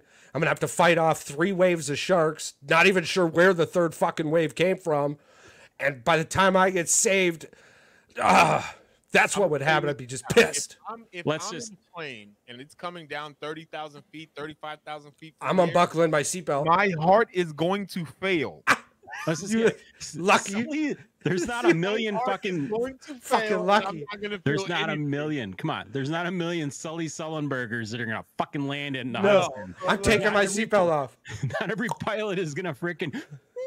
You know what would happen land too? you on the fucking water like a I promise you, on the way down to dying, right? I'm gonna make sure I'm dead. I'm gonna top my seatbelt off. There's gonna be a motherfucker next to me going, "The seatbelt sign is on." Yeah, and you're gonna go, wow. Motherfucker! Hey, fuck you and your seatbelt. There ain't enough time for me to tell you what I want to tell you, but good on you. In that moment of sheer panic when the plane's going down and the alarms are going off, how many people you think are trying to jump out of that plane? We'll get Not enough. Not Not enough. Yeah. I'm crying and probably peeing on myself. I've always thought about this. If I'm falling with an object, I'm going to do my damnedest to try and jump off it just before it hits the ground, just to see if it works. I'm already fucking dead, so I might as well try something. You gonna belly flop, or you just gonna do cannonball? No, because if I could spring load, if I could learn how to fall limp, I would just do that, and I'd survive, easy peasy. I'm going cannonball. But honestly, I would like just jump. I would just, huh! Or would you maybe seal that thing and go feet first? I mean, I already took my seatbelt off. In this moment, I think that there's a chance for me to survive, right? Yeah. Like, okay, so I've already told you if there's the 100% I'm dying, I'm taking the seatbelt off. He's taking the 0.0001% chance I'm that gonna quite be possibly that he guy. land on top of somebody But else. if I, in this moment, I'm like, oh shit, I could do this, and It's Who either knows? die like a fool or die real cool trying to survive. either way, it's not my fucking problem. Yeah. I'm going either way. It's not my Whoever's got to fucking pick up problem. the bodies when the recovery zone. So See, when people start thinking about death, they're like, oh, what about this? What about that? When you just realize the two things about death, super simple to realize. It's faster than going to sleep, depending on how you die, but it's faster than going to sleep. And it's not your fucking problem afterwards. No matter what you've got to tell me after that, no matter what you've got to tell me, my answer will be, it's not your fucking problem anymore. What? Not your fucking problem. This plane is about to kill us. What are you worried about at this point? Not your fucking problem. There ain't a problem. You ain't got a problem left. Not one. This is the last thing you're going to do in your life, right? It's a pretty big problem that the plane's... No, it's not actually. oh. The problem has been solved. It's going down. It's... Guess what happens in the plane? The plane It's going crashes. down. That's the problem. It's done. And It's over. it's all Worst taken care of. case scenario, you survive. Because then you wake up to either being burned alive to jet fuel, bear eating your ass, shark eating your ass, drowned in the middle of the ocean, Or you're floating stuck around on a on a fucking piece of crap island. and bleeding to It's the death. Atlantic Ocean, so you're freezing to death. Oh, Yeah. What you think? Oh, if I survive this, I'm gonna get a movie deal. Nobody fucking cares if your story isn't cool. So unless By you're the time fighting three somebody waves does of fucking sharks, And by the time a chopper comes all or the way like out there to Charles come brought get up. you, you're probably frozen half to death. Oh yeah. Charles brought up, or if you're fighting a bunch of freaking fifth graders. yeah, there it is. That's what I said. Why is there three waves of sharks? Because a movie wouldn't be cool with two waves of sharks, and the universe Gotta knows have that. trifecta. So if we're on a plane together and it's going down, don't sit next to me. You're gonna live, and it's I gonna want be you to- fucking miserable afterwards. I want you to Now go you got to through figure the, out how to live on. Fuck. the lemon sharks, the hammerheads, and then the great white sharks, and then you'll have to fight the Queen of England, who's in charge of all the sharks. You're messing with her dolphins. Yeah. Oh, Hey, I just messing with wrote this. dolphins. God forbid I find a dolphin that rides me to safety but takes me to England. Now I'm in jail forever for riding a fucking dolphin that was the I wish you Queen's. died on that plane crash. Did you That's see what I'm the new saying. If you Aquaman? don't die on the plane, you can't then just give up and die. You survived a fucking plane crash, so now you gotta fight. You gotta continue your will to survive at that point. You missed your chance of dying. You should have took your seatbelt off. You, Darwin, 101. Not my fucking problem. Not my fucking problem. Anything that ends in the solution, not my fucking problem, that feels like it's a pretty good win. I see no issues with that. So Tarek Skubal coming in at a 1.92 ERA is lowest by a Tigers starting pitcher in the first 13 starts. Oh, he's one of the best pitchers since in baseball. Al Benton, 0.99, and Hal Newhouser, and that was in 1945. Those are some names to be with. That dude, Cy Young. I'm calling it now. Dude, Cy Young. he lights out, just obliterated the Brewers. Oh, and yeah, and And he does it to everybody. Even his two losses, I think he only gave up 2 or 3 runs, so it's not like he's been getting hit. No, his losses are because the Tigers aren't producing runs. Yeah. Which was not the case in the last game. The Tigers they're all right. They're not a terrible baseball team. No, they're comfortably 500, which is better than they have been the last few years. I'll take a 500 team. This is not we didn't expect them to make the playoffs this year. We expect them to compete for the playoffs. So we're getting exactly what we expected from them. We'll see if they sell. We'll see if they sell at the half, because if they sell at the half, it's going to be the same fucking thing over and over again. But if they haven't in the last few years, though, they haven't sold in the last. Well, they tried last year, but they had 2 pitchers tell them "fuck off, I'm not leaving Detroit," and that may have been the it may have been the stake that allows for great gameplay. The Brewers are, of course, still leading the what's that, the NL Central. I don't think anybody outside of the Brewers even wants to win that division this year, because it seems like everybody else is just shit in the bed. It does seem like people are waiting to come to the baseball field, which is weird to me, because this is actually normal Craig Counsell play. It's just unfortunate for Craig that... Yeah, we could have warned you this is what you're going to get with him. It's unfortunate with Craig. It's the same coaching style. I don't think that can win a World Series, let alone extend games into the playoffs. I'm interested to see what the Cubs are going to try to do after the All-Star break. What scares me the most about the Cubs was that the main players said, "I'll give you 1 year." Like, that's what was weird to me. Yeah, that's not especially with Craig coming in. Now, the emergence of old boy there from Japan, who finally came back down to earth a little bit there, but who is it? And then I got my guy. Yeah, my guy. Yeah. But it's weird seeing the bats do what the bats have been doing in Chicago. What say you, PR? Like it's been the same thing all season. It's been, you get my hopes up and then you crush them towards the end of the game. Like, towards the bullpen has been struggling so bad, and it's just our bats aren't just doing it. Like, we're not doing it enough consistently, and it's just like, it's depressing. It's utterly depressing to watch. Like, we get hot for a game or two, and then all of a sudden it's just like we just flame out. And honestly, the division is for the Brewers to lose at this point. There's no competition in the Central at this point, because if y'all lose the division, it's because y'all sucked and dropped the ball. That is the only way that y'all lose the division. Our starting pitching, our starting rotation is really what's going to cause the hiccups, because there's this roller coaster of inconsistency that is destroying our bullpen, right? And like guys that have coming out 3 times in 4 days, that third time, I mean, it's destroying their ERA. And we've got a couple pitchers right now where when they're on the mound, it's a loss until it's a win, which is terrible in baseball. Yeah, they got a couple good pitchers, though, in the minors that are doing really well. So I think the guys we've called up so far have been doing really good. Myers, It looks like Gasser is out for the season. Dude, yeah. He's out for the season. Oh, man. Yeah. See, unfortunate injuries. I think, you know me, Patrick, I don't like to start making baseball predictions until after July. No, but when you're almost 8 games up, you can start talking about postseason. Yeah, there's a lot of games of baseball.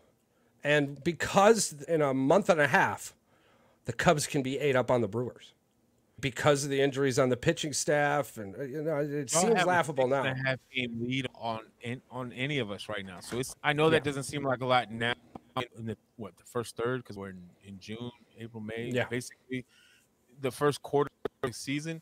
But I'm like, that's a hill to climb in itself. And it's hard to close that gap when we keep shooting our own foot. Yeah. And then you've got Pittsburgh, where they got 2 young bloods right now gassing people. I think their average pitch mile per hour is like 99.8. And that's because they throw a curveball and a slider every once in a while. But it's like 101. Pittsburgh never keeps any talent. They'll trade it away. Yeah, I'm hoping to get some of those arms.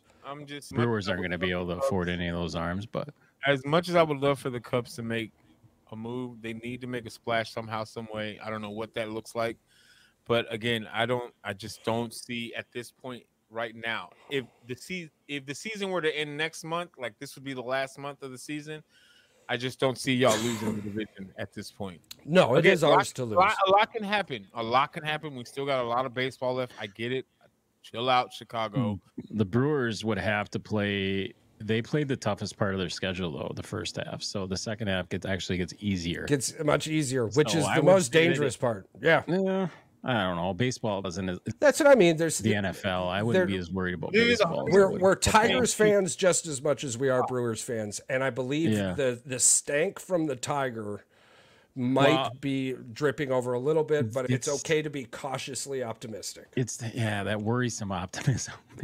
You're like, oh yeah, we've seen this shit before. Like Charles says, We did just get our ass kicked by an Arizona team that in the playoffs, and that kind of just blew my mind. Talk to me. You're like, talk to me about 2 months from now. It bums me out that my first playoff baseball game was a loss, so we need the Brewers to get back so we can. But on a good note, you got to meet the kids' parents. Yeah, Corbin's dad. Yeah, it wasn't all that bad. No, it was a great trip. Casamigos patio was fantastic. Charles is talking about this.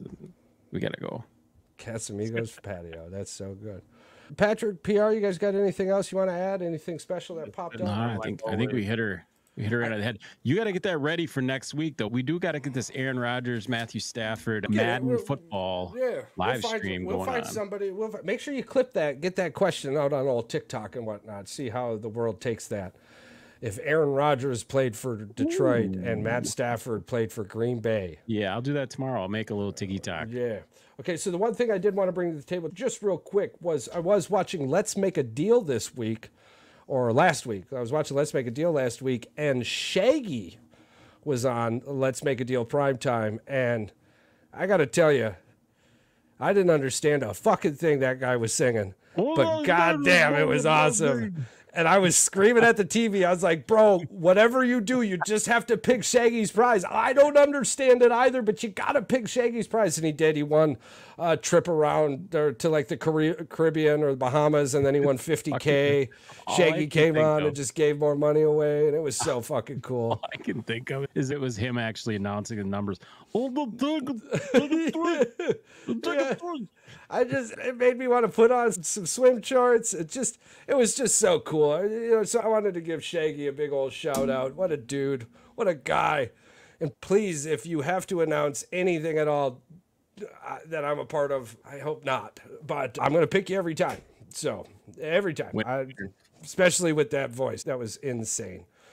So if nobody else has anything at all to add, for all of our listeners out there, our subscribers, our likes, the shares, the comments, the continued support, we see you. We appreciate you.